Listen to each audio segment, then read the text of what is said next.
Why, hello, once more. It is me, Gleekon. It is you, yourself. And we're continuing the Warcraft novel of the Warcraft movie. On the last chapter, which was chapter 7, the Orcs and Humans had their first battle uh, between actual soldiers. And the humans while they were surprised to fight these guys, the orcs had hitherto just been attacking like farmers and women and children, so they did not realize that there was a warrior and mage class that could go toe to toe with them. So we're going to continue that story now as they have. Garona was also ran off, so she separated herself from the horde. If you want to check out some of the other things that we do, we have been completionists playing through all the games as well, and we are going to start setting up getting ready to do all the stuff in Blackrock Depths on the next episode. So check that out tomorrow. Here we go, Chapter 8 of Warcraft, the movie, the novel.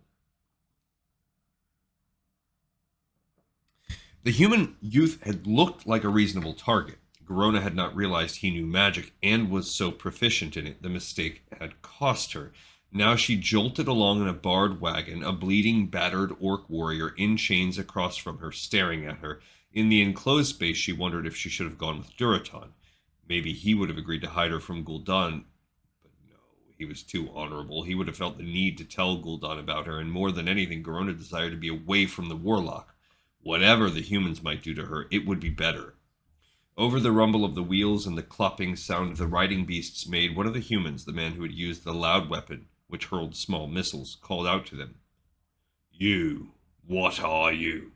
The orc across from Garona looked at him, then turned back to Garona. She stayed silent, too.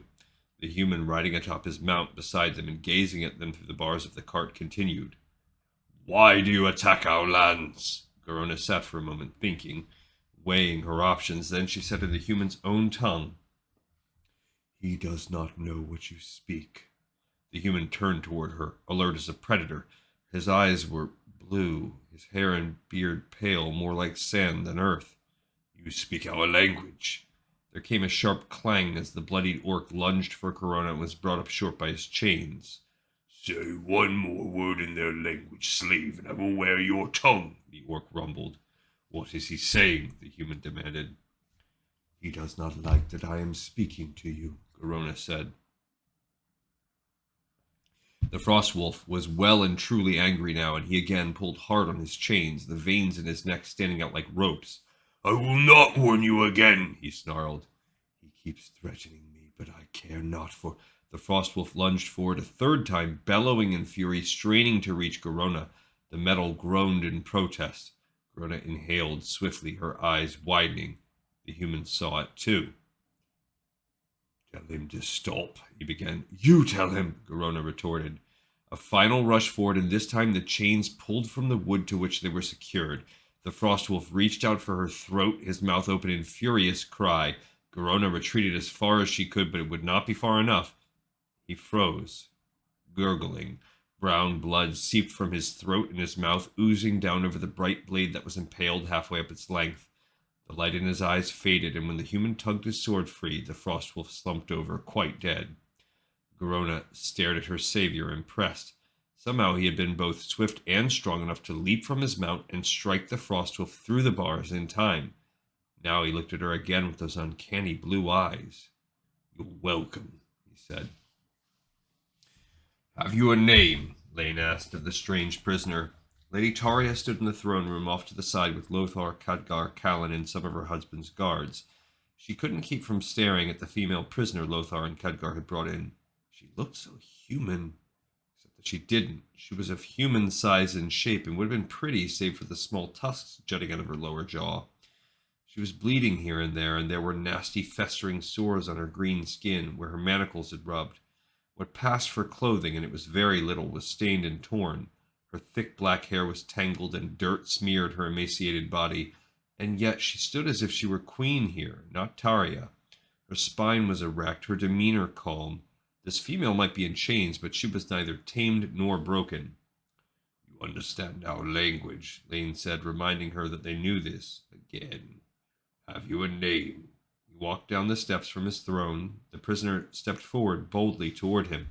One of the guards stepped forward, his hand on his sword hilt, but Lane lifted a hand to stay any interference. The green female stroked the king's tunic, lingering over the lion head brooches, then continued upward to the great throne of Stormwind itself. Garona, said Lothar. He sat on the top step, his eyes following the female as she stepped past him. She calls herself Garona. Garona, Lane said, addressing her directly as she stooped to touch the life-sized golden lion at the throne's base. What kind of being are you? Garona did not reply, sniffing at the gold beast. Her dark brown eyes scanned the room and those inside it. Curious, anxious, evaluating? Taria couldn't tell. She seems more like us than those beasts we fought, one of the soldiers said. His words made Garona pause in her exploration of the room. Orc, she said. Lane seized on this. Orc? That's what you are? Or what the beast in the cage was? When she didn't reply, he regarded her intently, looking her up and down. Some might have thought it was an intimidation tactic, or perhaps a gesture of contempt. Taria recognized it for what it was. When her husband's father was killed and Lane took the throne, he had vowed to learn all he could about not only the kingdom he was to rule, but the world in which it was located. Standing before him was something utterly new. He was excited and fascinated by that, and Taria knew it pained him to permit the use of violence against beings so, in his view, marvelous and remarkable. She noticed that the young mage, too, seemed enthusiastically curious, as if he were stifling questions with difficulty. Perhaps, though, that was due to the fact that he was a young man, and the being before them was exotically beautiful. I know every race in the Seven Kingdoms, but I've never heard of an orc. Lane pointed toward the ceiling. Painted above their heads was a detailed map of Azeroth, all its islands and continents, its kingdoms and oceans, all that was known. There were patches that were as of yet unknown, wide expanses of open blank mystery. Show me where you come from, Garona. The orc tilted back her head and examined the map. She frowned, then shook her head. This is not Orc world, she said bluntly. A hint of a smile curved her lips. Orc world is dead. Orcs take this world now. Not from this world. Lane looked completely bewildered. So frankly was Taria, and likely everyone else in the room. Khadgar seemed to be almost physically silencing himself, but she realized that they were all focusing on the wrong thing. Lane was an idealist. While it was part of what made him a fine king, he was wise enough to ensure he was surrounded by others who were more pragmatic. It was, if true, a revelation, but they needed to save lives, not draw new maps. How did you get here? The voice cut through the air of the room like a knife. Medivh stood in the doorway, his body taut as a bowstring. How long has he been here listening? Taria wondered. Garona snapped to attention at once, her eyes trained on Medivh. She strode toward him, seemingly as unafraid of him as she had been of any of them. The great gate deep in ground. Ancient magic brings us here. Medivh strode forward. You went through a gate, he confirmed. But how did you learn our language? Khadgar burst out, unable to contain himself any longer. The orc turned her dark gaze to the youth. Orcs take prisoners for the gate. I learn from them. Lane interrupted, his voice and body taut with tension at her words. Prisoners like us. Our people. Are they alive? Yes, many, Garona replied. Why? Khadgar asked. The orc looked at those who had been questioning her in turn and lifted her chin. Her eyes blazed as she replied, pride in her posture and voice. To feed the gate, to bring the horde, to take your world. No one spoke. Taria could hardly believe what she had been hearing. A great gate, hungry for human prisoners. A horde of beings like Garona flooding into Azeroth to take it for their own. Her husband ruled, not she, but he shared almost everything with his queen, and she had learned many frightening things in their years together, but nothing as terrifying as this. To take your world. You'll take us to them, her brother slicing through the sick silence in his usual manner. Garona smirked. No. Lothar smiled. Taria knew that smile. It did not bode well for those at whom it was directed. You'll take us to them, he repeated almost pleasantly. Or you'll end up like your friend in the cage. Garona strode toward him slowly, kneeling beside him on the step and bringing her face close to his. You think you are fearsome, she murmured. Our children have pets more fearsome than you. Taria believed her. We are not trying to be fearsome, Garona, Lane said, speaking calmly in an effort to diffuse the tension. We are trying to protect our people, our families. It was, it seemed, the wrong tactic. A mask seemed to settle over Garona's attractive features. What do I care about families? She replied in an icy tone, her gaze still locked with Lothar's. And Taria realized that Garona cared very much indeed. If you help us, Lane said, I give you my oath that I will protect you too. Her brows, dark and elegant as raven's wings, drew together. At last, Garona looked from Lothar to the king. Oath. What is oath? Duraton and Orgrim stood with the rest of the chieftains and their seconds in Gul'dan's hut. He, the Frostwolves he had commanded, and Blackhand had returned several hours ago, but they had been made to wait until after the sun had descended. The Frostwolves had used the time to mourn their dead, doing what they could to honor their passing without a ritual funeral pyre. The only light in the great tent was from a huge burning brazier to the left of and slightly behind Gul'dan's ornate chair. The fire's light, a sickly shade of pale green, threw the features of both Gul'dan and Blackhand into sharp relief. The war chief knelt before the warlock, one of them muscular and strong, the other hunched and seemingly withered, but everyone present knew which of the two was the most powerful, including Blackhand. Gul'dan leaned on his staff and looked Blackhand up and down. Fearsome Blackhand, war chief of the Horde, he said, and his voice dripped scorn like ichor. You have allowed the small teeth to kill your warriors. Worse, you have shamed your people by running from an enemy. Blackhand did not reply. Duraton saw him clenching and unclenching his remaining hand, the dark ink on it almost absorbing the green illumination of the fell flames. He tried to keep his face impassive, but Duraton could see the pain in his eyes. Gul'dan prodded the larger orc with his staff. Are you too weak to talk, destroyer? Blackhand shook his head, but even now did not speak. Orgrim leaned over to Duraton and said quietly, I have no love for Blackhand, but even I feel for him watching this. Duraton shared that feeling. The Frostwolves had been one of the last clans to join the Horde, and he was well aware that in the years since its formation there had been many power struggles. Order and ranking had been established, reward and punishment doled out. Blackhand had already lost his hand in the battle. Duraton did not think he wanted to see what else the future failure was going to cost him. Gul'dan used his staff to straighten up slightly. In a heavy, angry voice he said, The Horde has no use for weakness. Respect our traditions. You know the penalty. Blackhand looked out over the sea of silent, watchful faces. Although he had to know there would be no help forthcoming, he lowered his head, resigned, then got to his feet, shuffling toward the green brazier. Death, said Gul'dan. The war chief extended his mangled hand over the flickering, hungry green flame.